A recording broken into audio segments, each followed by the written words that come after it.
Bienvenue à tous, bonjour à tous. Aujourd'hui, on vous présente un webinaire donc, sur le décret tertiaire, dont le nom est « Organiser votre stratégie énergétique autour du décret tertiaire ». Et donc, on va aborder plusieurs éléments lors de ce webinaire, dont du coup une petite présentation déjà pour commencer d'Alterwatt, pour que vous sachiez qui on est, un rappel du contexte dans lequel est arrivé le décret tertiaire et de un peu la raison d'être en fait du décret tertiaire. Derrière, on va parler du décret en lui-même, donc des obligations qui vous sont, je pense pour la plupart, imposées, des différents cas d'assujettissement, des objectifs et des obligations qu'incombe le décret tertiaire. Un rappel sur les actualités du décret, sur comment il évolue, parce que c'est aussi une réglementation qui évolue beaucoup ces temps-ci, et des échéances, justement, qui arrivent au regard du décret tertiaire. Et enfin, on aura une partie, donc, comment passer à l'action, dans laquelle on vous présentera un cas client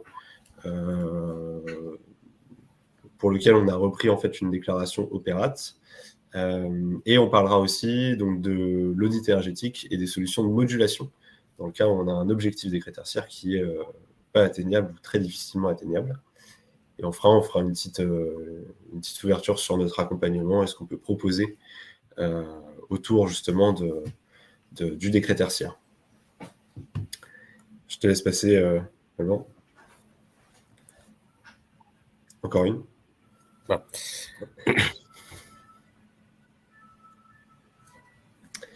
Ok. Donc, pour rappel, Alterwatt, c'est un bureau d'études en efficacité énergétique qui accompagne donc, les gestionnaires de bâtiments tertiaires sur les enjeux de transition énergétique de leurs bâtiments. Mais généralement, ça va souvent passer par le respect des réglementations du décret tertiaire, du décret BAX et de la loi APER aussi pour certains. Donc on est une cinquantaine, soixantaine maintenant de collaborateurs, répartis donc sur 3 agences, Paris, Rennes et Lyon. Et on accompagne en fait nos clients sur l'ensemble de leurs projets de transition énergétique. Donc que ce soit des déclarations administratives justement relatives au décret tertiaire, qui font l'objet du webinaire d'aujourd'hui, mais aussi sur la suite, tout ce qui va être études énergétiques pour définir un plan d'action, les études de faisabilité et d'avant-projet, et également l'accompagnement aux travaux par le biais d'accompagnement d'AMO ou en tant que maîtrise d'œuvre, jusqu'aux travaux même, parce qu'on a un pôle travaux qui fait des travaux d'installation de GTB. Donc voilà, et on accompagne 5 principaux secteurs d'activité. L'immobilier d'entreprise, ça va être souvent par le biais de gestionnaires techniques, via des property managers, des asset managers également, et des foncières. L'enseignement privé, donc avec qui on travaille beaucoup et dans lequel on a démarré. On a accompagné plus de 300 établissements scolaires dans toute la France sur leurs questions décret tertiaire, décret BAX et les audits énergétiques, et j'en passe. La santé et le médico-social, dans lequel on s'est beaucoup développé, et notamment on a la PHP avec qui on a travaillé sur des audits énergétiques. Et enfin, donc, 2 autres secteurs, donc les collectivités et les entreprises publiques. Donc ça passe par beaucoup de communes. Et l'habitat collectif, donc pour qui en fait on fait des accompagnements de DTG et de PPT en copropriété. Donc ça vous concernera moins, je pense, pour la plupart des gens qui participent à ce webinaire. Et voilà un peu le panel, on va dire, une présentation de qui est Alterwatt et de ce qu'on fait. Et notamment au regard du décret tertiaire, une petite info qu'on peut ajouter, c'est qu'on a accompagné on a déclaré quasiment 1% du parc tertiaire français sur Opérate. Donc ça peut paraître peu, dit comme ça, 1%, mais ça représente quand même 10 millions de mètres carrés de déclaration. Donc voilà, c'est une expérience qu'on a. On a vu beaucoup de cas différents dans beaucoup de secteurs d'activité différents. Et donc on a une bonne connaissance des cas particuliers qu'on peut retrouver. Et du coup, celui en charge notamment de cette offre et de cet accompagnement décret tertiaire, c'est Alban Doublet qui est ici aujourd'hui avec nous. Voilà, je te laisse continuer, Alban. Parfait. Donc Alterwatt et en général le décret tertiaire, ça s'inscrit dans un contexte qui est beaucoup plus large, et donc voilà, je trouve ça intéressant à chaque fois de rappeler un peu tout ça, mais ça s'inscrit dans le combat contre le réchauffement climatique, parce que c'est un combat. Et en fait, le réchauffement climatique maintenant, c'est quelque chose qui est indéniable. Il y a un consensus scientifique sur le sujet, et donc en fait, voilà, les activités humaines et les émissions de gaz à effet de serre liées aux activités humaines, donc indéniablement participent à ce réchauffement climatique. On est déjà à plus 1,5 degré par rapport à l'ère pré-industrielle en 2024. Et donc, voilà, le but d'Alterwatt, et du décret tertiaire en général, c'est de venir contribuer à la baisse des émissions de gaz à effet de serre, puisque 14% en fait, des émissions de gaz à effet de serre, notamment en France, comme on le voit plutôt sur cette slide, 14% en fait, des émissions de gaz à effet de serre sont dues au résidentiel et au tertiaire, à la consommation d'énergie dans ce secteur-là. Donc en fait, l'idée réellement d'Alterwatt et du décret tertiaire par la même occasion, en fait, c'est de venir mettre à contribution le secteur tertiaire pour baisser les consommations énergétiques et donc baisser les émissions de gaz à effet de serre. Et donc le décret tertiaire, pour rappel, j'imagine que beaucoup d'entre vous, normalement, vraiment connaissez le sujet, vous êtes censé savoir un petit peu là où vous en êtes, si vous êtes assujetti ou non, ce que ça veut dire être assujetti, etc., etc. Mais c'est toujours bien de faire des rappels parce que certains, et j'ai vu plusieurs clients qui étaient assujettis, qui ne le savaient toujours pas. Donc c'est toujours bien de faire des rappels. Concrètement, le décret tertiaire, c'est quoi? C'est la loi Elan qui demande et qui a pour but de provoquer une baisse de consommation énergétique dans le secteur tertiaire de 40% en 2030, 50% en 2040 et 60% en 2050 par rapport à la consommation globale en 2010. Donc c'est un décret, il y a donc des assujettis. Les assujettis, c'est bien un couple propriétaire-locataire, dans le cas où il y a un propriétaire, et que le locataire n'est pas lui-même propriétaire, mais donc un couple propriétaire-locataire via donc la fameuse EFA, entité fonctionnelle assujettie. Et ce qu'il faut retenir, c'est vraiment la barre des 1000 mètres carrés d'activité tertiaire, que ce soit en propre, vraiment purement un site qui a plus de 1000 mètres carrés seul, d'activité tertiaire, ou avec les voisins. Donc, par exemple, dans un bâtiment qui fait lui-même plus de 1000 mètres carrés d'activité tertiaire, mais que chaque entité dedans fait moins de 1000 mètres carrés, eh bien, vous êtes quand même assujetti. C'est bon à savoir ça. Des fois, certains clients nous disent qu'ils ne le sont pas, alors qu'ils le sont, puisqu'ils font moins de 1000 mètres carrés eux-mêmes. Mais ils s'intègrent dans un bâtiment plus grand. Ce décret donne deux obligations. Il y a la première obligation qui est l'obligation de reporting sur la plateforme, la fameuse plateforme Opérate. Donc c'est une déclaration annuelle des consommations. Donc c'est des consommations et des surfaces que l'on déclare chaque année. La prochaine échéance, c'est le 30 septembre 2025. Donc c'est dans un peu moins de 20 jours. Donc j'espère que vous êtes en cours ou vous avez déjà fait ces déclarations. Mais voilà, la première obligation, c'est bien ce reporting-là. Et basé sur ce reporting de consommation, basé sur ces déclarations de consommation sur Opérate, eh bien en fait, il vous est attribué des objectifs de réduction de consommation à l'horizon 2030, 2040 et 2050. Et c'est ça la deuxième obligation, qui est donc de réduire ces consommations. Ensuite, il y a aussi des sanctions. Donc il y a des sanctions qui sont prévues dans la loi. Elles sont au nombre de 3, il y a une sanction, au nombre de 2 prévues dans la loi.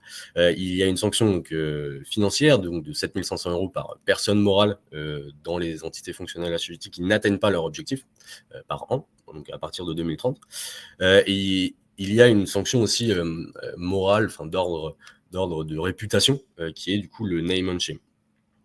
Donc toutes les entités fonctionnelles assujetties qui n'atteigneront pas leurs objectifs en 2030, donc à partir de 2031 donc, eh bien, seront publiés, leur nom sera donné dans une liste pour voilà, dire que ces entités ne respectent pas leurs objectifs. Et voilà, la société civile pourra s'emparer potentiellement de cette liste, et ça pourra faire vraiment du mal à la réputation de certaines entreprises.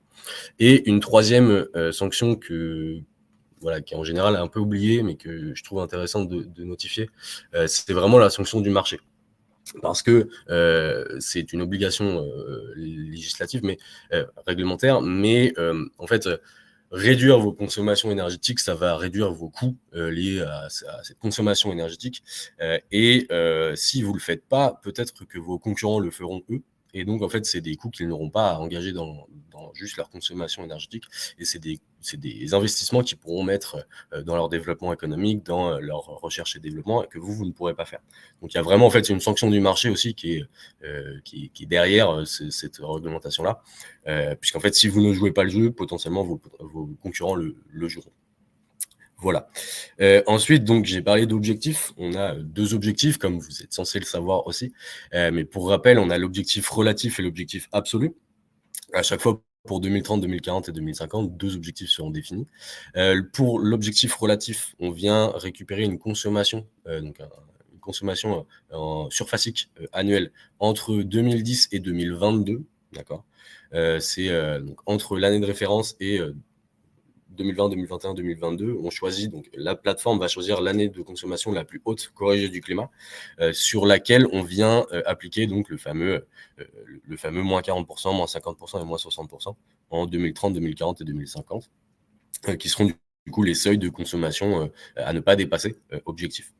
Le deuxième objectif, c'est l'objectif en valeur absolue. Comme je vous ai dit tout à l'heure, sur la plateforme, et normalement vous êtes censé le savoir, sauf si ce n'est pas vous qui faites les déclarations, l'objectif absolu, en fait, dans vos déclarations, vous déclarez des surfaces par catégorie d'activité. Et chaque catégorie d'activité, par exemple bureau, chambre d'EHPAD, chambre froide, ce genre de choses, a une valeur absolue qui lui est donnée, donc une consommation surfacique normalement de cette activité-là. Et ensuite, en fait, on vient faire une moyenne pondérée par la surface des différents seuils qui nous donne donc l'objectif absolu. Et donc, chaque décennie, ces valeurs absolues seront revues donc pour 2040 et 2050. Et donc, ces 2 objectifs seront tout le temps calculés par entité fonctionnelle assujettie par la plateforme Opérate. Et l'objectif qui vous sera donné, et qui sera donné par la plateforme, donné par le décret, c'est l'objectif le plus simple à atteindre, et donc celui qui a le seuil le plus haut entre les deux. Voilà, c'est pour avoir une certaine équité entre les différents bâtiments, parce que tout le monde ne part pas de la même consommation à la base. Voilà, je sais pas si tu as une question, Gauthier. Oui, il y a une question. Donc, pouvez-vous détailler la notion de couple propriétaire-locataire? Qui a la responsabilité de respecter le décret tertiaire, le bailleur ou le proprio? Qui paiera les investissements? Alors, justement, c'est quelque chose qui est vraiment à prendre en compte. En fait, les deux, s'il n'y a pas atteinte de l'objectif, normalement, les deux prendront l'amende, concrètement. Et donc, les deux seront en fait pénalisés. En fait, c'est à définir vraiment dans les baux que vous faites entre propriétaires et locataires. Mais donc, en fait, logiquement, ça dépend en fait vraiment la responsabilité d'investissement et la responsabilité à l'échelle du bâtiment. Souvent, les locataires, sur des longues durées, ont les systèmes CVC, par exemple, ont la chaudière, ont les packs, c'est eux qui font la régulation, etc. Et donc, toutes les actions dues à la régulation, dues à un changement d'équipement, ce genre de choses, et ben, ça va être plus le locataire qui va faire ses investissements. Parce qu'en fait, les économies d'énergie vont lui être dues directement sur la durée de vie en fait, des systèmes, potentiellement. Pour tout ce qui est bâti, en général, tout ce qui est enveloppe du bâtiment, donc les fenêtres, les isolations, etc., eh bien, ça va plus être la responsabilité du propriétaire, puisqu'en fait, ça va être des temps de retour sur investissement beaucoup plus longs, et donc c'est pas vraiment au locataire d'engager ces investissements. Quoi qu'il arrive, c'est quelque chose à faire en bonne intelligence, c'est quelque chose à faire ensemble, c'est réduction de consommation d'énergie, et c'est quelque chose où il faut arbitrer et se mettre d'accord sur qui fait quoi dans votre bâtiment. J'espère que c'est clair. Voilà. Donc, on a, une fois qu'on connaît du coup les différents objectifs, je vous ai remis ici un peu les différentes échéances et les différentes grandes dates. Donc, le décret tertiaire est entré en vigueur le 1er octobre 2019, avec une première échéance de déclaration sur Opérate qui était initialement le 30 septembre 2022 pour tout le monde, qui a été décalé au 31 décembre 2022. Il est toujours pas trop tard pour continuer à se déclarer. On peut continuer à faire des primo-déclarations. Donc, si vous n'avez pas fait vos déclarations, ou si vos déclarations sont fausses, ou si vos déclarations vous n'êtes pas sûr dessus, eh bien, on peut toujours reprendre ça, on peut toujours les modifier, on peut toujours faire la première déclaration. n'est jamais trop tard pour se mettre dans ce dispositif. Quoi qu'il arrive, en fait, vous y êtes obligé. Donc, si vous n'y êtes pas, il y aura des sanctions au bout d'un moment. Donc, la première échéance de déclaration, c'était bien 31 décembre 2022. Vous êtes en retard si vous n'y êtes pas, donc. Et tous les ans, après, il y a des échéances de déclaration annuelles qui est donc le 30 septembre de l'année X pour la consommation de l'année X-1. Et donc concrètement, là, 2025, 30 septembre 2025, il faudra avoir déclaré les consommations de 2024. Il y a toujours une année de décalage. Une autre grande date, et donc ces déclarations sont bien tous les ans, comme on le voit en fait ici avec les ronds jaunes. Et il y a aussi une échéance qui est assez importante, c'est l'échéance du dépôt du dossier de modulation qui est au 30 septembre 2027. Où en fait, voilà, c'est le dernier délai pour déposer son dossier de modulation, le CSV en fait, en l'occurrence sur la plateforme, qui définit donc un nouvel objectif absolu qui est plus facilement atteignable par rapport à l'ancien. Donc ça va arriver très vite pour le coup, et donc si vraiment vous êtes dans ce cas-là, il faut engager des actions maintenant.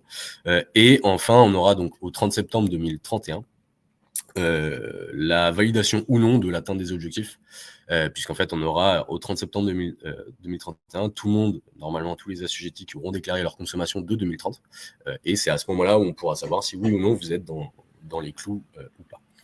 Voilà pour un peu tout ça. Alban ? Oui. On va avoir 3 questions. Donc, déjà une question un peu technique. Dans le cas de plusieurs bâtiments séparés sur une même parcelle, type mairie, garderie, école, bureau, comment on valide si on est concerné ? C'est un cas assez complexe, ça dépend de beaucoup de choses. Pour le coup, en fait, c'est des entités fonctionnelles qui sont vraiment distinctes pour le coup, et donc dans la FAQ Opérate, qui est assez longue, il y a des sons de cloche un peu différents en fonction des endroits. S'il y a un des bâtiments qui fait plus de 1000 m², quoi qu'il arrive, il est assujetti sur la parcelle cadastrale. En fait, on peut considérer que c'est une même fonctionnalité, c'est un même propriétaire, un même locataire, puisqu'en fait c'est école publique potentiellement. On peut faire une déclaration globale, surtout si c'est des compteurs qui sont communs aux différents bâtiments. En fait, dans le cas où on a vraiment des compteurs communs, on peut tout déclarer ensemble. Et voilà. Dans le cas où c'est vraiment des compteurs distincts, donc chaque bâtiment, chaque entité a vraiment ses compteurs et sa consommation propre. Les entités fonctionnelles sont vraiment distinctes d'un point de vue fonctionnalité, d'un point de vue usage. Donc par exemple, ça va vraiment être une mairie et l'école. Donc les fonctions sont différentes. Par contre, l'école et le gymnase, ou l'école et la crèche, ça peut avoir des liens assez étroits entre les deux, d'un point de vue fonctionnement. Et donc là, à ce moment-là, ils sont à mettre ensemble. Si vraiment chaque bâtiment fait moins de 1000 m², que c'est vraiment distinct d'un point de vue usage, que c'est distinct d'un point de vue énergétique, on peut justifier que ce n'est pas un site, ce n'est pas une entité fonctionnelle assujettie propre. Mais honnêtement, c'est très rare. Et quoi qu'il arrive, en fait, faire des économies d'énergie, c'est bien pour vos budgets. Et donc, en fait, ça vous permettra de juste suivre vos consommations, de vous donner un objectif. Et donc, vous pouvez quand même intégrer le dispositif. En règle générale, honnêtement, ça se déclare. En règle générale, par prudence, entre guillemets, c'est à déclarer. Ensuite, une autre question. Y a-t-il possibilité de déroger à nos responsabilités si on démontre que nous avons fait le maximum en tant que propriétaire pour atteindre les objectifs, mais le locataire n'a pas fait d'effort de son côté ? Pour l'instant, c'est pas trop écrit dans les textes de loi, mais dans la FAQ Opérate, il y a vraiment cette notion de responsabilité en fonction du bail, en fonction de qui doit faire quoi. Je pense que ça peut être justifiable s'il y a vraiment une étude à l'appui, quoi. Ça pourrait être justifiable au moment de l'atteinte des objectifs. Comme je vous l'ai dit, comme Gauthier l'a dit, c'est vraiment un texte de loi qui est assez vivant, et donc il y a des arrêtés qui sont régulièrement publiés, qui viennent modifier des choses, comme on va le voir juste après avec les actualités là. Et donc en fait, pour l'instant, le cadre des sanctions, comment ça va être appliqué, qui va prendre les sanctions, qui va prendre l'amende, voilà, comment ça va être réellement fait, pour l'instant, c'est très peu défini.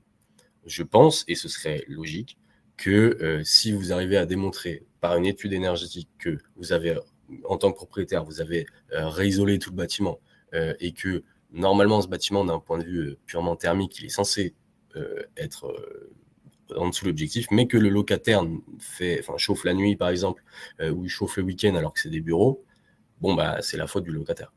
Donc je pense que ça pourra se justifier. Pour l'instant, en fait, c'est pas défini dans les décrets, dans les arrêtés. Ensuite, une question sur la responsabilité de la déclaration. Donc, qui doit faire la déclaration, le propriétaire ou les locataires? Théoriquement, c'est au locataire. De faire la déclaration parce que c'est lui l'entité fonctionnelle assujettie. Par contre, le propriétaire est censé donner l'entièreté des données pour que le locataire puisse faire sa déclaration. Donc, dans le cas où on a un bâtiment de bureau, par exemple, avec 30 entités différentes et un propriétaire qui gère la partie chaleur, par exemple, eh bien, le propriétaire doit informer les locataires qu'ils doivent se déclarer et doit donner les consommations réparties au tantième de la consommation de chaleur. En fait, encore une fois, hein, c'est un couple propriétaire-locataire qui est assujetti. Le propriétaire doit faire ce qui doit donner les pièces et les données que le locataire doit utiliser dans sa déclaration. Donc c'est au locataire de le faire, mais le propriétaire doit donner tous les éléments pour le faire.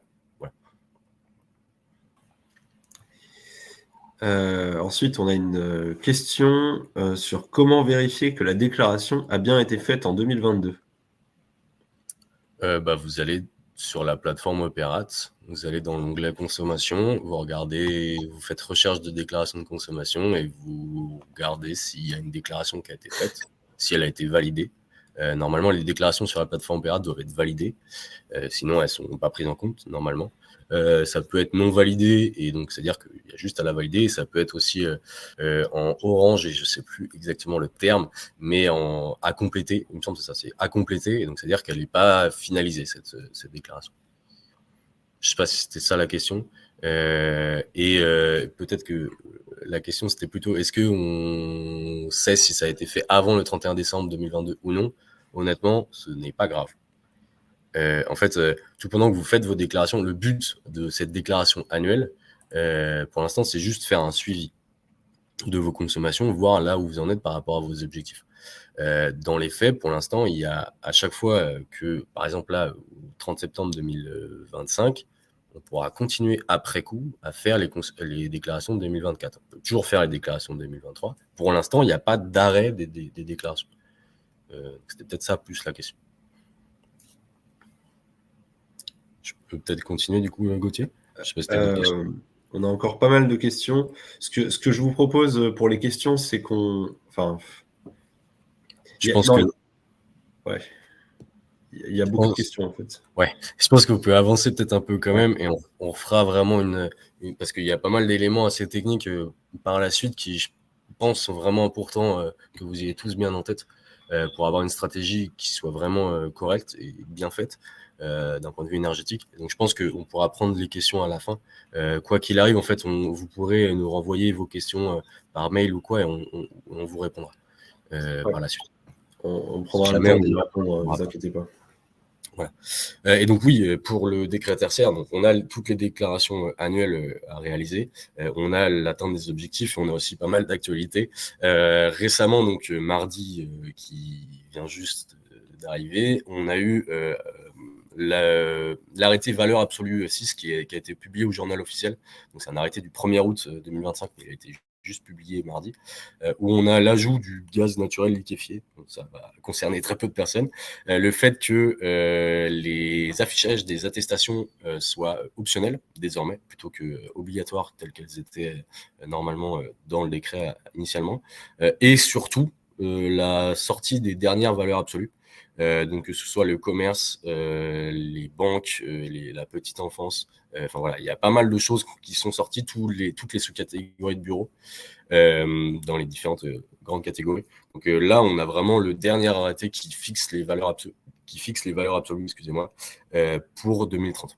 Donc c'est vraiment très important pour le coup, notamment pour le commerce qui naviguait plus ou moins à vue jusqu'à présent.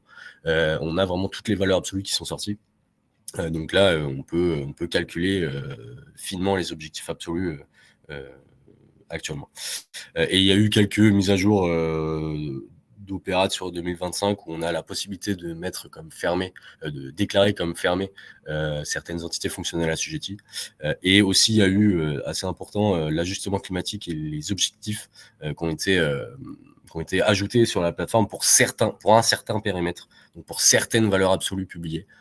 Pas pour tout, mais voilà, ils commencent à mettre en place ça, ils commencent à mettre en place le fait de connaître les objectifs directement sur la plateforme. Voilà. Donc maintenant qu'on a fait ces rappels sur le décret tertiaire, je vais essayer d'aller un peu plus vite. Donc voilà, on a tout le cadre du décret tertiaire. Maintenant, donc on sait qu'on a des objectifs. Maintenant, comment on passe à l'action? En fait, on a des objectifs, mais il faut s'assurer qu'ils soient bien définis, pour le coup. Et comme je vous l'ai dit tout à l'heure, il y a deux objectifs différents. Il y a l'objectif relatif et l'objectif absolu. Dans les deux, il y a un potentiel de mauvaise déclaration de votre part qui entraînera des objectifs plus hauts que nécessaire. Concrètement, ici, l'objectif relatif, en fait, on vient prendre une année de référence ajustée du climat. On vient prendre une consommation ajustée du climat de référence. Généralement, ce qui est fait, c'est réfléchir sans l'ajustement climatique. Et donc, en fait, on va se dire, OK, on va déclarer l'année où on a consommé le plus depuis 2010 en tant qu'année de référence, puisqu'en fait, en faisant moins 40% dessus, le seuil sera le plus haut possible. Et en fait, en général, on vient déclarer sans ajuster du climat. Là, en l'occurrence, sur cette historique de consommation d'un client, on a 2013 où on consomme le plus sans ajustement climatique. 2013, c'est une année qui a été très très froide. Et donc, en fait, il y a énormément d'entités qui ont consommé beaucoup en 2013. Et généralement, c'est cette année-là qui est déclarée en tant qu'année de référence. Sauf qu'en fait, si on considère ça ajusté du climat, puisqu'il a fait très froid, et bien en fait, on vient baisser artificiellement la consommation parce qu'on considère que c'est normal que vous ayez consommé plus. Et donc, en fait, la consommation vient baisser. A contrario, 2011, qui a été une année plutôt chaude, et bien en fait, ça va augmenter. Et donc, en fait, si on vient prendre ajusté du climat, en fait, on a quand même un bon 20 kWh par mètre carré par an, quasiment, ou 10, d'écart. C'est ce qu'on voit ici. En fait, ajusté du climat, 2013, on est à 140 kWh par mètre carré par an, alors que, ajusté du climat, encore une fois, 2011, on est à 159. Et quand on fait l'objectif relatif sur ces deux seuils, on est à 84 pour 2013, si on fait hors ajustement climatique, et 96 pour 2011, avec ajustement climatique. Et donc, l'objectif qu'on obtient à la fin, il est, par rapport à la consommation de 2024, de 39% à peu près d'efforts à faire d'ici à 2030, alors que, sans ajustement climatique par rapport à 2013, donc, alors qu'en fait, si on déclare 2011 comme année de référence, on est seulement, entre guillemets, à 30% d'efforts à faire pour 2030.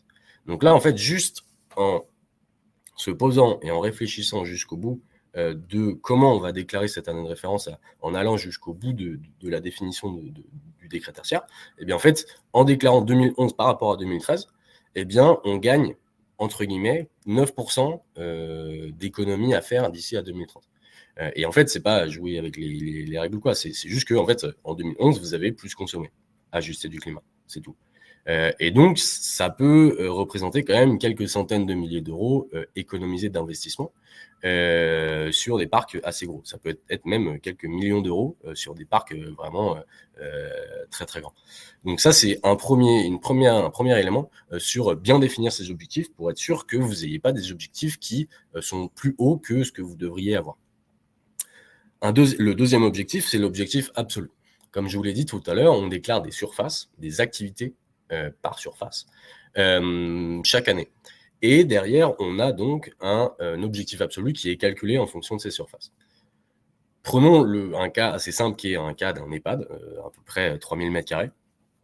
C'est un cas que j'ai vu très souvent et que vous verrez juste après, où en fait, on vient déclarer une seule catégorie d'activité qui est l'activité EHPAD.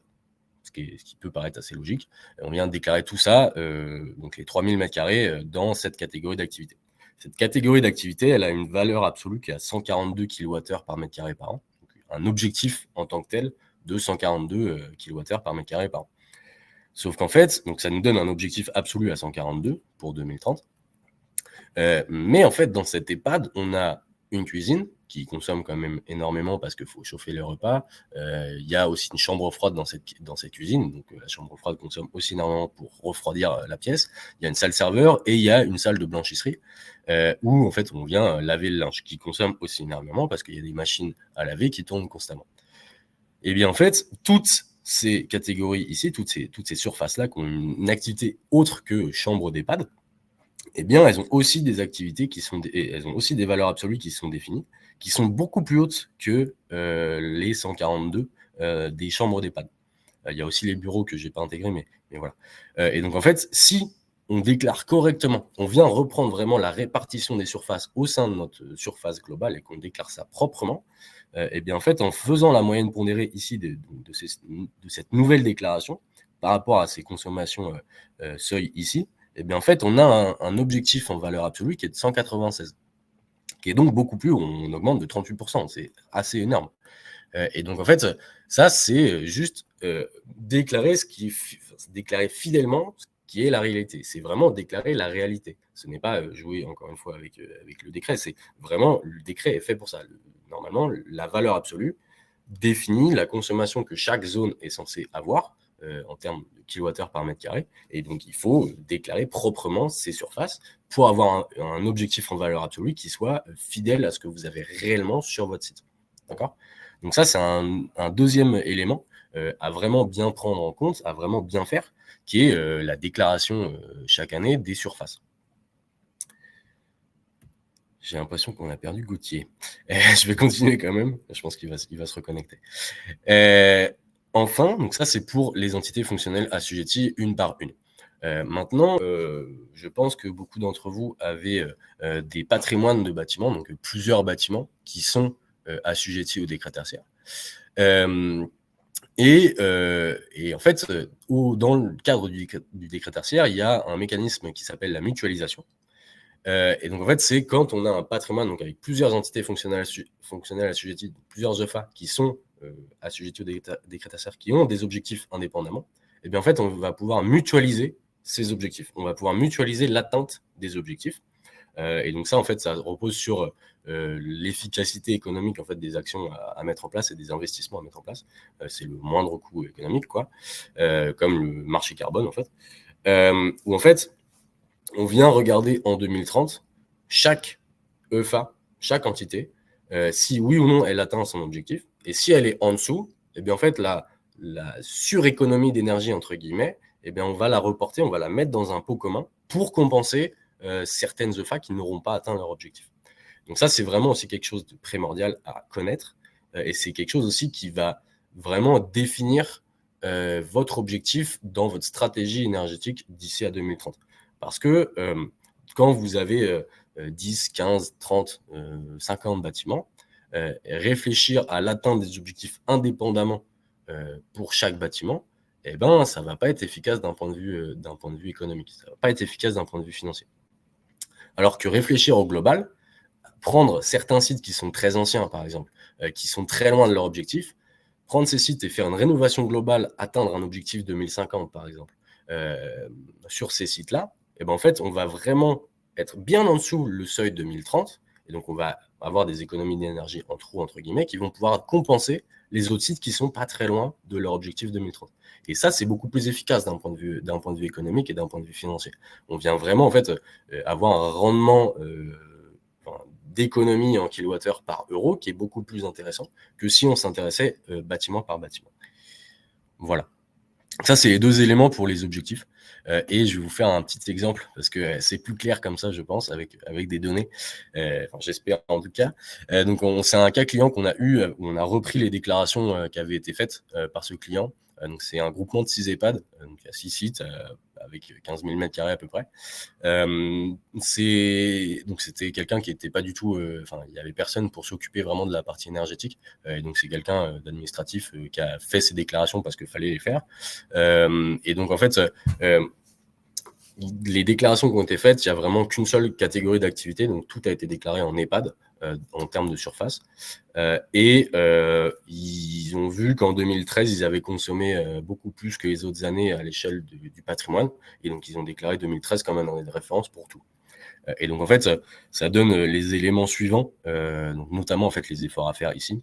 On voit que l'objectif absolu est partout pareil parce qu'en fait tout a été déclaré en chambre d'EHPAD. On voit ici les efforts à faire avant reprise des déclarations, avant vraiment affinage de tout ça. On est sur pas mal de bâtiments à 20% à faire d'ici à 2030, ce qui est quand même vraiment conséquent. Et au global, si on mutualise, ils ne connaissaient pas la partie mutualisation, donc ils ne savaient pas que c'était possible. On est à 15% d'économie à faire sur l'ensemble du patrimoine, ce qui est quand même vraiment conséquent d'ici à 2030. Et donc en fait, on a fait un audit sur un des bâtiments et on s'est rendu compte de ça, et donc on leur a proposé de reprendre les déclarations. Et donc on a repris les déclarations, on a été chercher une année de référence plus intéressante pour chaque bâtiment. Celui-là, typiquement, en fait, il y avait une rénovation qui avait été faite en 2012. Et donc en fait, on a pris 2011 comme année de référence, et donc il y a eu des travaux qui ont été pris en compte, donc des premières baisses de consommation qui ont été prises en compte. Et l'objectif absolu, on l'a repris aussi totalement en déclarant du coup la restauration, les chambres froides, les bureaux aussi, même si ça fait baisser. Mais on a repris toutes ces déclarations et cette catégorisation des différentes surfaces. Et en fait, on se retrouve avec des efforts à faire beaucoup moins conséquents que initialement. On se retrouve en mutualisant à 5% à faire d'ici à 2030. Et donc là, c'est intéressant, en fait. On peut se dire, bon, on va faire un audit sur ce site-là.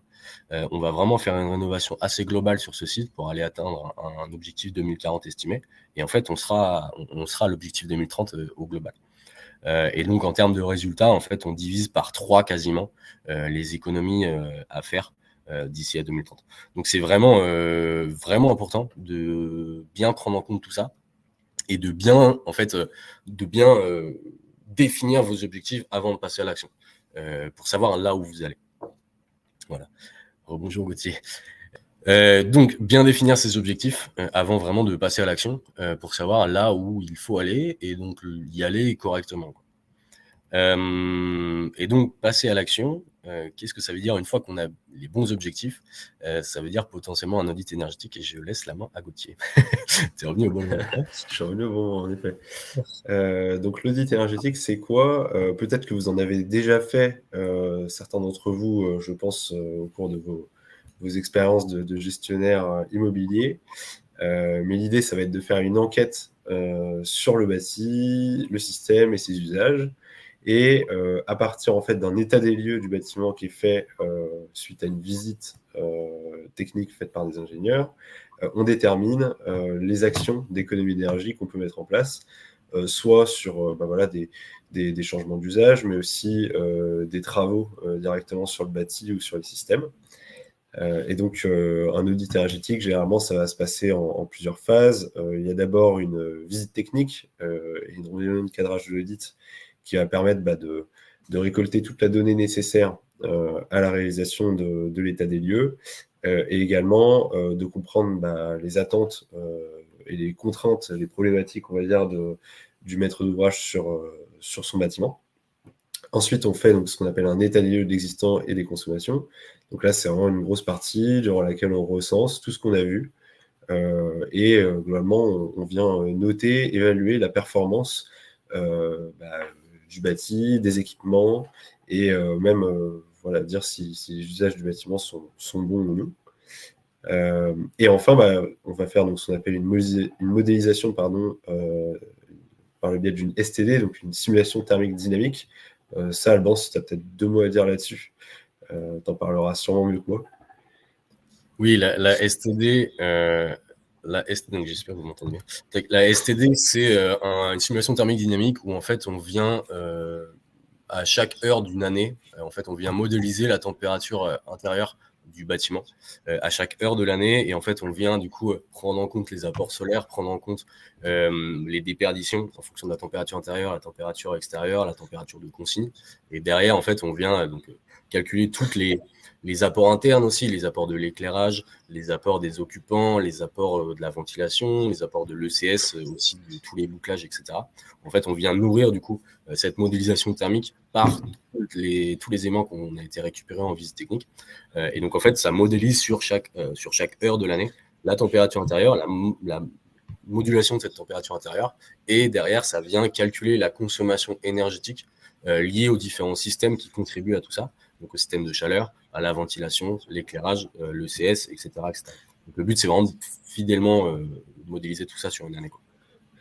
Et donc ça, c'est ce qui va nous permettre en fait d'avoir une base solide pour faire des préconisations de travaux et pour estimer les économies d'énergie engendrées par ces préconisations.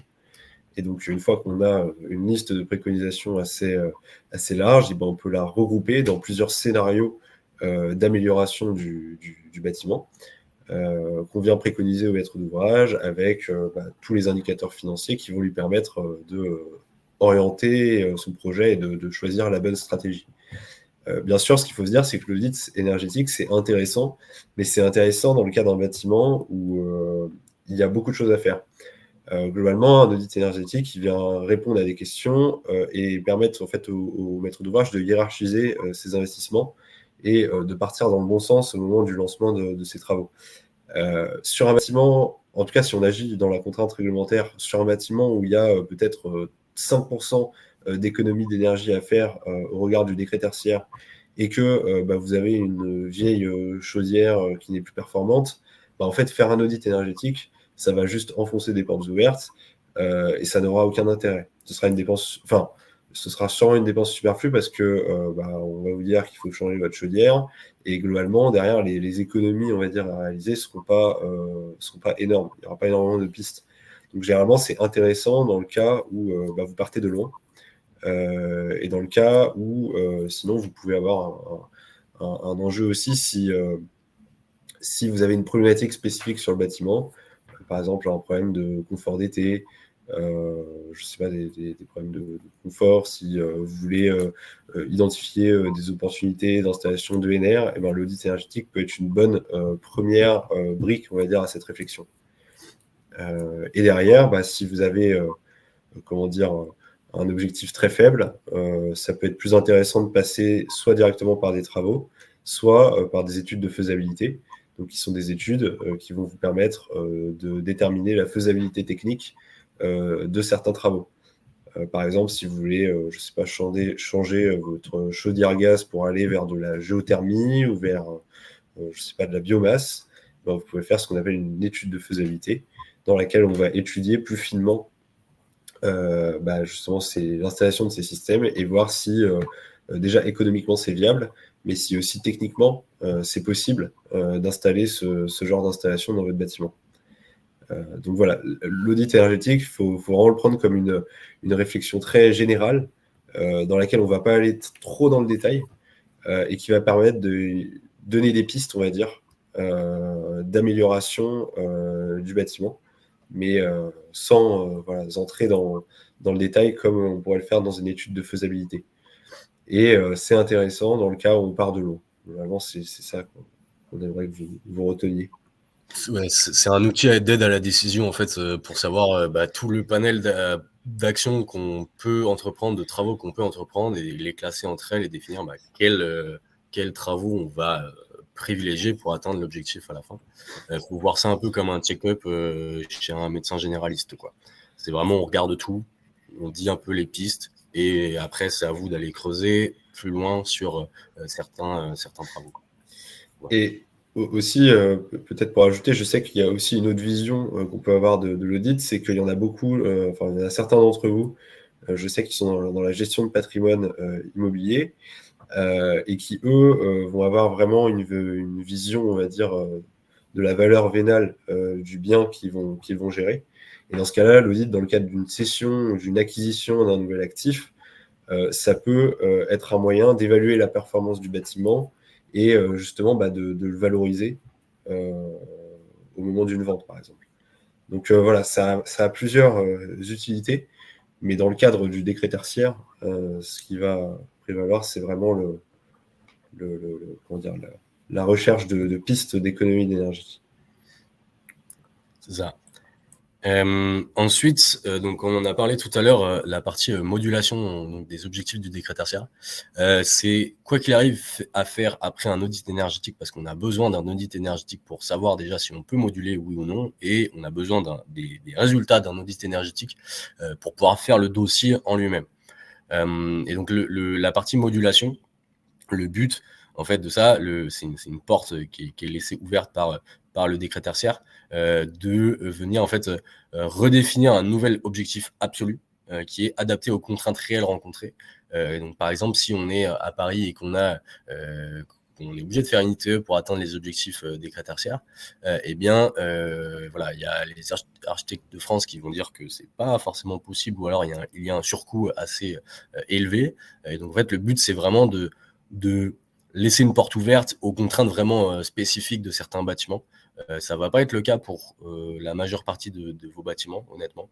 Il y a pas mal de mécanismes en fait qui sont définis par le décret, qui brident un peu le potentiel de modulation. C'est vraiment dans des cas très précis ou très particuliers où en fait on va pouvoir moduler réellement.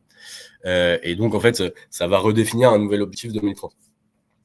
Et donc là-dessus, on fait un audit énergétique. On vient identifier en fait les actions qui sont non réalisables d'un point de vue technique, architectural et patrimonial, avec vraiment des contraintes lourdes. Ces contraintes, des fois, elles peuvent être contournées.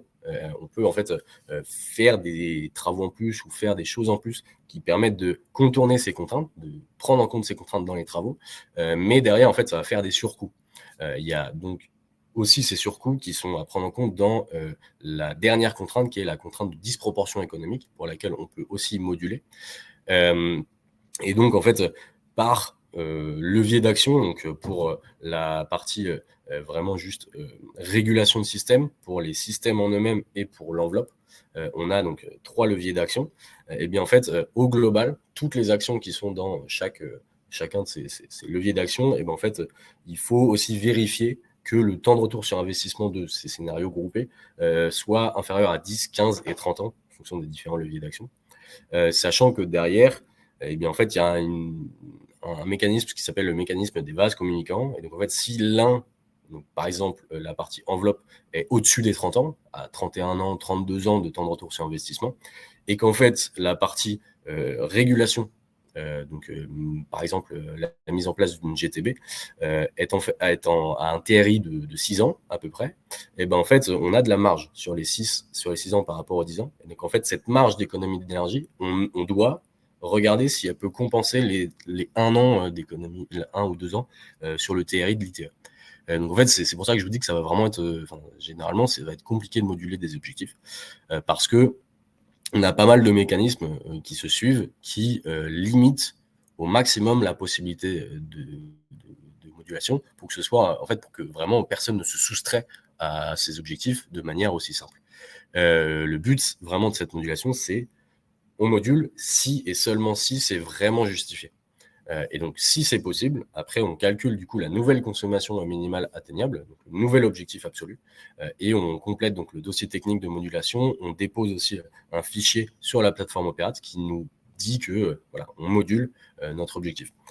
Et le dossier technique de modulation, donc avec un audit à l'intérieur, hein, bien sûr, eh bien, va être contrôlé potentiellement par l'ADEME pour voir si oui ou non en fait cette modulation est justifiée.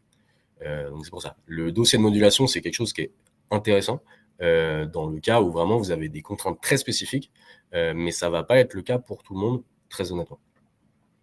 Et donc ça, ces 2 éléments, l'audit énergétique et la modulation, c'est vraiment pour des entités fonctionnelles assujetties uniques. C'est vraiment pour des bâtiments seuls.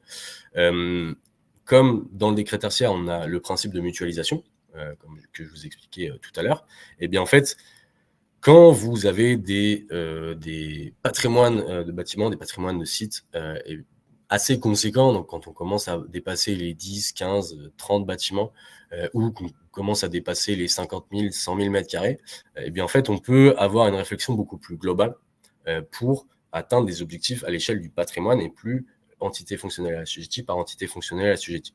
Le but, c'est vraiment, voilà, le but, c'est qu'en 2030, vous soyez à l'objectif 2030 du décret tertiaire. Le but, c'est de le faire efficacement. Le but, c'est d'avoir vraiment une stratégie optimisée de vos investissements, de vos travaux, parce que ça va aller très vite, en fait. Il reste plus que 5 ans, concrètement, pour faire ces travaux, pour atteindre les objectifs. Et donc, moi, je vous conseille énormément de commencer dès maintenant à organiser votre stratégie énergétique, faire un schéma directeur énergétique sur votre patrimoine pour vraiment en fait créer un plan pluriannuel d'investissement et de travaux qui va permettre d'atteindre les objectifs au global, les objectifs mutualisés. Là-dedans, vous pouvez aussi intégrer toute la partie décret BAX, la partie loi APER, parce qu'en fait, il y a des synergies vraiment intéressantes entre ces différentes réglementations. Et donc voilà, moi, je vous conseille vraiment de passer par un schéma directeur énergétique dès que vous avez des parcs vraiment importants de bâtiments pour optimiser les travaux que vous allez faire. Comme je l'ai dit tout à l'heure, pour aller, par exemple, vraiment faire des réflexions globales sur certains bâtiments qui sont très anciens, aller atteindre un objectif 2050 pour compenser les autres bâtiments qui sont très proches de leur objectif 2030. Après, et avoir des économies d'énergie et des économies financières qui peuvent être utilisées derrière pour d'autres travaux, etc. etc. Voilà, le principe aussi du schéma directeur énergétique, c'est aussi de faire un état des lieux, une cartographie du patrimoine qui est vraiment intéressante pour vous en tant que gestionnaire de bâtiment, où en fait on vient récupérer tous les audits énergétiques qu'on aura fait, toutes les différentes études aussi, que ça peut être des faisabilités, ça peut être des études, des audits BAX, ça peut être plein d'éléments qu'on vient récupérer, qu'on vient agglomérer et qui vous permet de prendre des décisions à la suite de ça, de définir certains objectifs réglementaires aussi, des objectifs en interne, et de définir des premiers scénarios sur lesquels on va travailler avec vous, sur lesquels en fait on vient prendre les contraintes financières, par exemple des budgets annuels que vous ne pouvez pas dépasser ou ce genre de choses, des contraintes aussi organisationnelles, si vous savez déjà que certains bâtiments vous allez les vendre ou que une activité va totalement être remplacée à un endroit, etc., pour en fait créer vraiment un plan de travaux qui va permettre d'atteindre l'objectif et qui soit le plus optimisé possible et qui soit vraiment intelligent.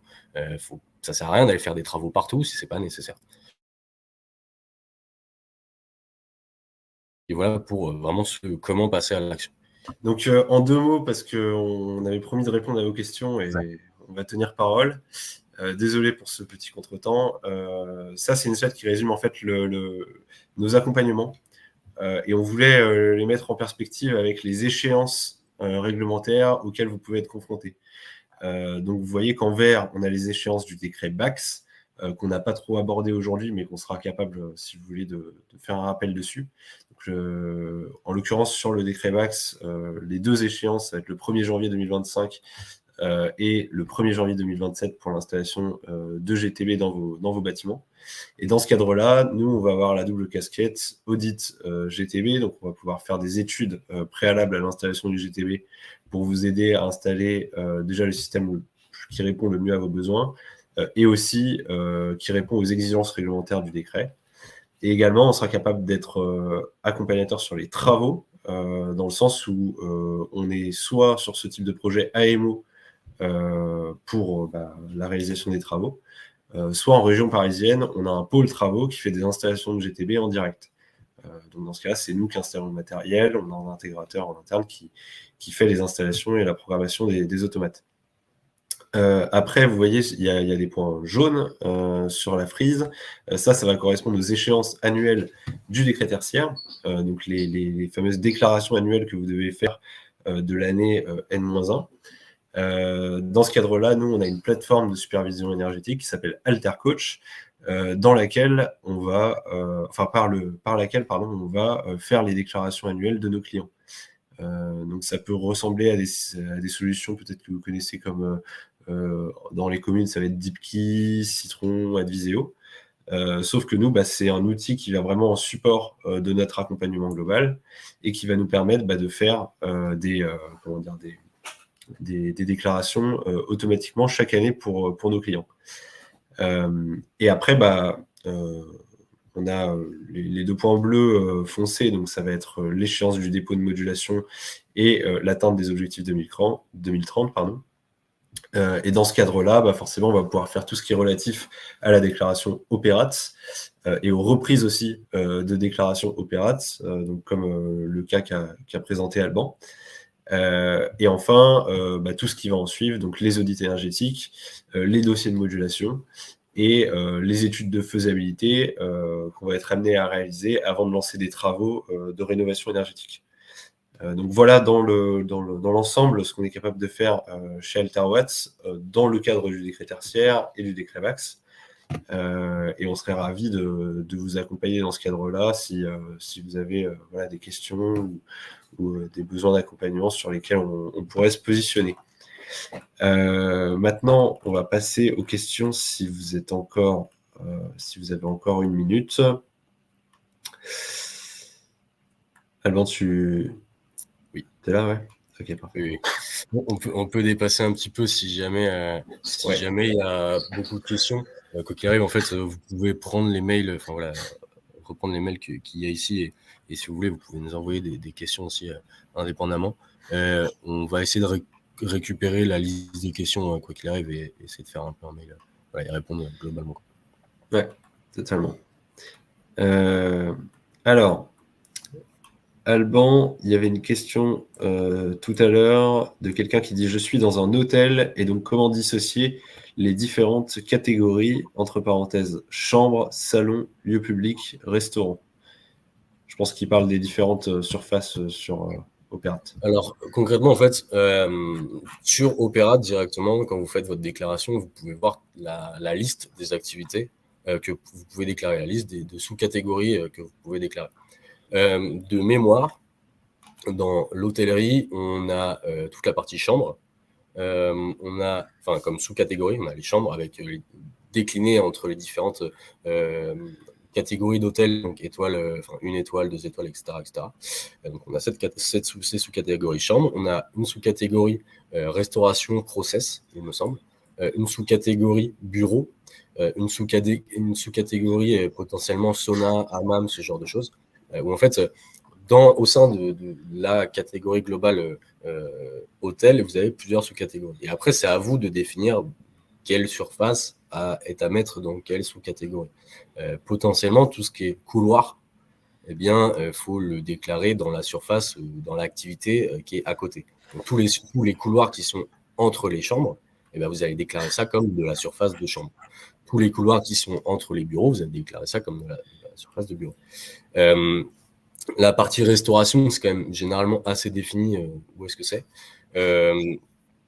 Et pour la partie, par exemple, la cafétéria ou ce genre de choses, soit vous le mettez en restauration, mais bon, soit il y a une sous-catégorie, mais je ne sais plus de mémoire s'il y en a une ou non, soit vous le mettez dans la partie chambre, parce que c'est ça la catégorie d'activité un peu principale du lieu, quoi. Mais vraiment, en fait, c'est dans les sous-catégories qui sont définies par Opérate, il faut essayer de voir quelle surface se rattache à ça. Et sinon, le reste, vous pouvez le mettre dans la sous-catégorie un peu globale, quoi. Après, tu as une question sur les EHPAD. Est-ce qu'ils sont soumis au décret tertiaire? Et dans le cas où un bâtiment se compose de bureaux et d'hébergements? Alors, les EHPAD, catégorisés vraiment comme EHPAD, sont assujettis au décret tertiaire. Les EHPA, donc ceux qui ne sont pas médicalisés, ne sont pas assujettis au décret tertiaire. Ça dépend vraiment de la catégorisation que vous avez par rapport à votre SIRET, etc. Les foyers de vie, par exemple, si ce n'est pas médicalisé, ce n'est pas assujetti au décret tertiaire. Les zones de foyer de vie au sein d'un EHPAD, potentiellement, ne sont pas assujettis au décret tertiaire. Par exemple, les MAS, donc c'est les maisons d'accueil spécialisées, sont assujettis au décret tertiaire. Il y a un certain nombre en fait de catégories d'activités. Généralement, en fait, c'est les éléments qui sont où il y a une notion de médicalisé dedans ou une notion d'accueil d'enfants. Parce que tout ce qui est avant 18 ans, entre guillemets, en général, c'est tout ce qui est logement avant 18 ans, en général, c'est assujetti au décret tertiaire. Si vous voulez un peu savoir, creuser le sujet, vous pouvez aller sur le site directement de Opérate et il y a un onglet qui s'appelle FAQ qui qui est extrêmement long, mais voilà. Et vous pouvez un peu chercher, fouiller, vous pouvez faire un CTRL F et mettre EHPAD, et ce sera un peu défini qui est assujetti, qui ne l'est pas, etc., etc.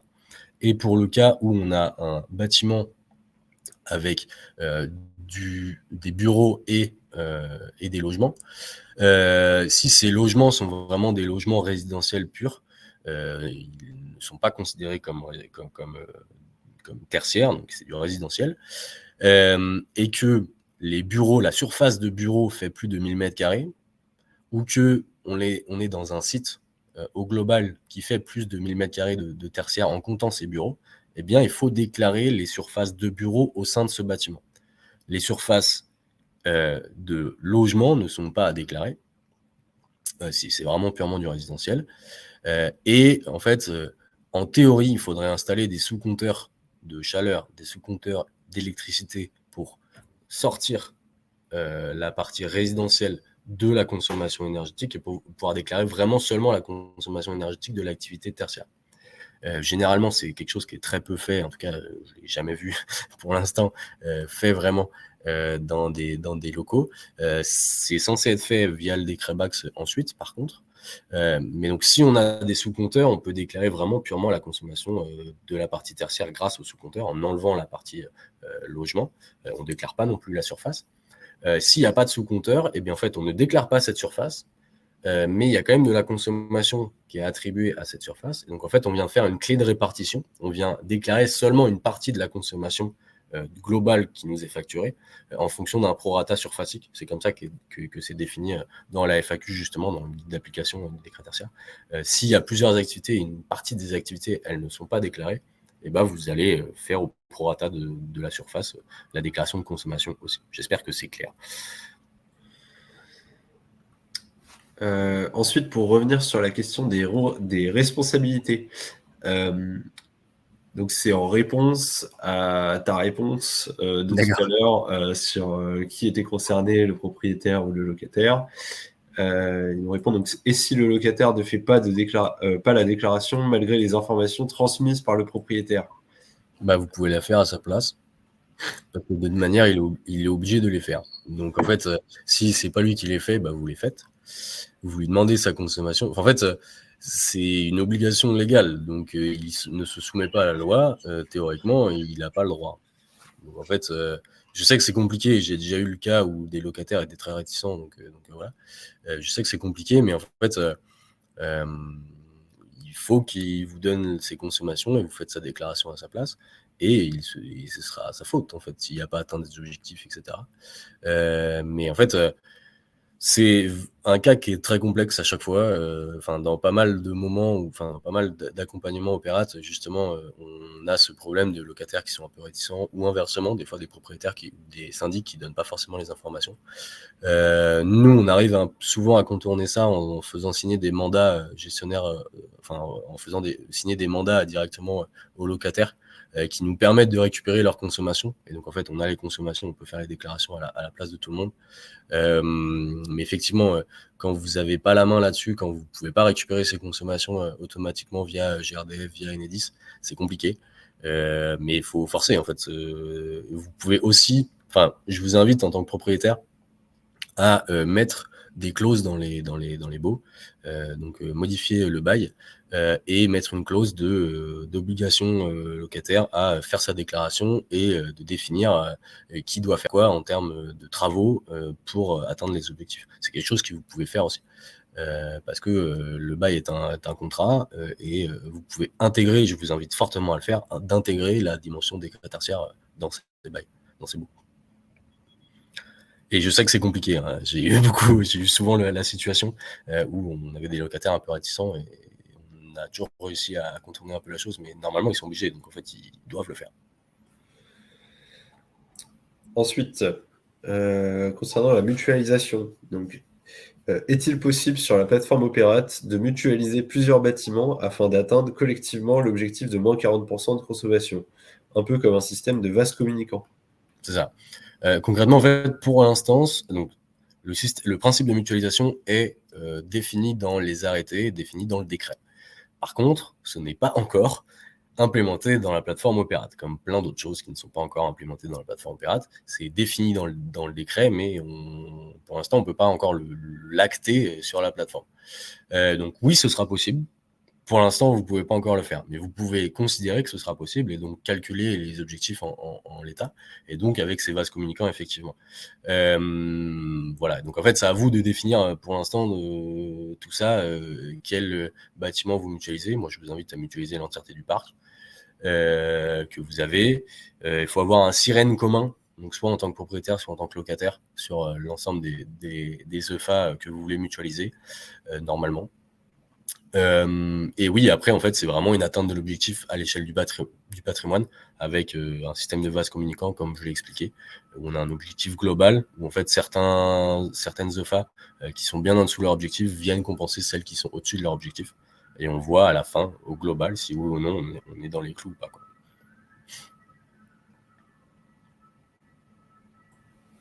Alors ensuite, quelle est la date du dernier arrêté où les valeurs absolues sont publiées? Alors justement, c'était je ne connais pas par cœur la date. L'arrêté du 1er août 2025, donc un peu en fait, qui est surnommé un peu le valeur absolue 6, et l'annexe a été publiée mardi dernier, donc c'était mardi 9 septembre. Il a été publié au journal officiel, donc il est maintenant trouvable sur les sites du gouvernement. Normalement, on a fait un post sur LinkedIn, si jamais, où vous pouvez aller télécharger tout ça. Ensuite, on a quelqu'un qui nous demande est-ce uniquement la consommation de l'année 2030 qui sera prise en compte et comparée à l'objectif 2030? Non, c'est toutes les consommations après 2030. Donc en fait, jusqu'à la déclaration en septembre 2030, donc pour l'année de consommation de 2029, c'est juste du suivi, concrètement. Si vous n'atteignez pas les objectifs jusqu'à cette déclaration de consommation-là, c'est pas grave. Par contre, une fois que vous aurez déclaré en septembre 2031 la consommation de l'année 2030, là, si vous n'atteignez pas l'objectif, il y aura une amende. Il y a pas mal d'éléments qui... en fait, vous aurez une mise en demeure, normalement, qui vous demandera de faire un plan d'action pour vous mettre en conformité, donc avec un audit à l'appui, avec un chiffrage de budget, avec vraiment un séquençage dans le temps pour vous mettre en conformité. Donc, il y aura pas mal de relances, de remises en demeure, etc. Et au bout d'un moment, vous aurez l'amende. Il y aura le name and shame directement, je pense, par contre. Mais donc, à partir de l'année 2000, à partir de la déclaration de 2031 pour l'année de consommation 2030, chaque année, il faudra être en dessous la consommation, en dessous l'objectif 2030. Il faudra atteindre son objectif 2030. Sinon, chaque année, vous aurez une amende. Ensuite, existe-t-il un outil public qui permet de calculer le reste à faire en termes d'économie d'énergie? Alors, normalement, c'est la plateforme Opérate. Pour l'instant, elle n'est pas vraiment complète. À terme, elle le sera, et donc à terme, vous pourrez directement sur la plateforme savoir où vous en êtes par rapport à vos objectifs, parce que normalement, la plateforme, au bout d'un moment, donnera vos objectifs. Pour l'instant, elle donne certains objectifs quand, concrètement, ils ont implémenté une partie des valeurs absolues dans la plateforme. Et donc, si toutes les surfaces que vous avez déclarées sont dans ces valeurs absolues-là, actuellement, vous aurez les objectifs qui seront calculés, vous aurez l'ajustement climatique. Et donc, vous pouvez voir dès maintenant, parfois, pour un périmètre assez restreint, vous pouvez voir où vous en êtes. Mais pour l'instant, il n'y a rien d'autre que ça. Public. Ensuite, pour en revenir à la mutualisation, est-ce que cela peut être sur un même immeuble avec les locataires différents? Oui, en fait, donc pour l'instant, c'est pas encore sur la plateforme, et potentiellement, il y aura des arrêtés qui vont modifier ça. Mais en l'état actuel des arrêtés et du décret, du texte de loi, en l'état actuel, eh bien, on a, en fait, ce qu'il faudra, c'est un sirène commun, soit du propriétaire, soit du locataire. Et en fait, comme je vous l'ai dit tout à l'heure, c'est un couple propriétaire-locataire qui est assujetti. Et donc, si le propriétaire décide de mutualiser l'entièreté des entités fonctionnelles assujetties qui sont dans son bâtiment, Donc, par exemple, les 50 entreprises de bureaux qui sont dans un bâtiment de bureau, on mutualise ça tout ensemble et l'atteinte de l'objectif sera à l'échelle du bâtiment, du coup. Donc oui, c'est possible. Alors, il y a une question de la même personne pour compléter la première. Suite à la question de la mutualisation, elle le rajoute ou uniquement sur une même entité juridique, dans le cas où une entreprise possède plusieurs entités juridiques avec plusieurs EFA dans chaque entité. Est-il possible de mutualiser les différentes entités juridiques? C'est ça. Donc en fait, soit c'est le propriétaire qui va définir un périmètre de mutualisation avec son sirène commun où en fait plusieurs locataires sont rattachés à ce propriétaire. Soit en fait, par exemple, une enseigne de commerce qui est un peu partout en France, où il y a un sirène qui est commun, où les sirènes sont différents, mais un sirène qui est commun pourra mutualiser pour avoir une stratégie globale d'atteinte des objectifs à l'échelle de toute la France, quoi. Donc oui, en fait, c'est soit le propriétaire décide, lui, sur le bâtiment et donc les entités fonctionnelles assujetties qui seront rattachées à ce bâtiment de faire de la mutualisation, soit si vous avez plusieurs sites différents en France, vous pourrez mutualiser aussi s'il y a un sirène qui est commun. Et alors, on a 2 dernières questions, mais de la même personne. Concernant les consommations de gaz naturel, c'est bien les consommations en PCS qui sont à déclarer. La conversion PCI est-elle réalisée par la plateforme? Alors oui, ça en fait, tout ce que vous devez déclarer généralement, c'est ce qui est facturé. Le gaz les factures de gaz sont en PCS. La plateforme derrière applique elle-même des ratios, donc ça s'appelle des coefficients d'énergie finale. Pour le gaz, c'est 0,9 comme vous le dites, et donc la plateforme le fait automatiquement. Pour le réseau de chaleur, par exemple, on applique un coefficient de 0,77 de mémoire. Et donc, en fait, avec la même consommation facturée de gaz et de réseau de chaleur, mécaniquement, si vous passez juste au réseau de chaleur et que vous consommez exactement la même quantité facturée, vous ferez quand même 13% d'économie d'énergie au regard du décret tertiaire. C'est quelque chose qui est à prendre en compte quand vous réfléchissez à du réseau de chaleur. Mais donc oui, la plateforme fait automatiquement les conversions. Il faut déclarer ce qui vous est facturé. C'est tout. Et alors, ensuite, une question de la même personne. Peut-on récupérer les données de correction climatique ou quel modèle de calcul est pris en compte par la plateforme?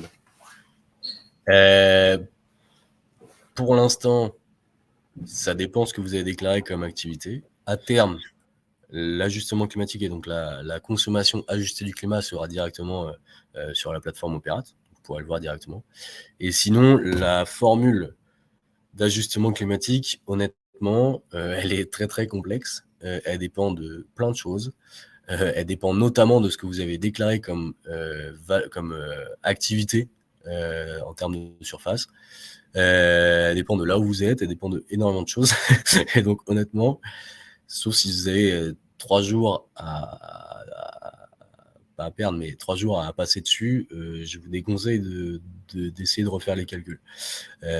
Parce que c'est vraiment complexe pour le coup. C'est pas simplement un ajustement climatique au prorata classique qui peut être fait usuellement par les professionnels de l'énergie. Là, c'est vraiment beaucoup plus complexe que ça, quoi. Alors, dernière question, Alban. Elle est venue à la dernière minute. Une conso interpolée du 1er janvier au 31 décembre peut-elle être utilisée à la place de conso de 15 au 15 du mois, par exemple? Oui, honnêtement, oui. En fait, vous pouvez faire au prorata du mois, si vous voulez. Donc, regardez le nombre de jours et diviser la facture. Mais oui, vous pouvez en fait considérer, tout pendant que vous faites ça tout le temps, tous les ans, de la même manière, c'est OK. Si vous considérez, en fait, si vous avez la même période de facturation chaque année, eh bien, en fait, il faut bien déclarer quelque chose. Soit vous divisez le mois en deux, soit vous faites par rapport au prorata du nombre de jours, soit vous prenez directement la facture, par exemple, 15 décembre au 15 janvier, vous la déclarez sur l'année. et vous ne déclarez pas du coup la consommation du 15 décembre au 15 janvier prochain. Faut juste qu'il y ait 12 mois consécutifs, ou bien qu'il y ait les 365 jours de consommation, mais sinon c'est bon. Donc, sinon vous le faites au prorata. On va être bon pour les questions. Est-ce que vous avez, tant qu'on y est, une ou deux questions supplémentaires, si jamais, que vous puissiez partir sans interrogation, c'est le plus important pour nous. Et puis si ce n'est pas le cas, on vous remercie en tout cas de votre attention. Encore désolé pour les petits problèmes techniques qu'on a eu en cours de route. Merci. Mais voilà, on espère que c'était clair pour vous et on vous invite, si vous voulez approfondir la discussion, à nous contacter directement par nos adresses mail. On peut fixer des rendez-vous et prendre le temps vraiment de parler de vos projets de rénovation énergétique. Donc surtout, n'hésitez pas, ce sera un plaisir pour nous d'aller plus loin dans ces discussions. Maintenant que vous avez déjà une bonne idée de quoi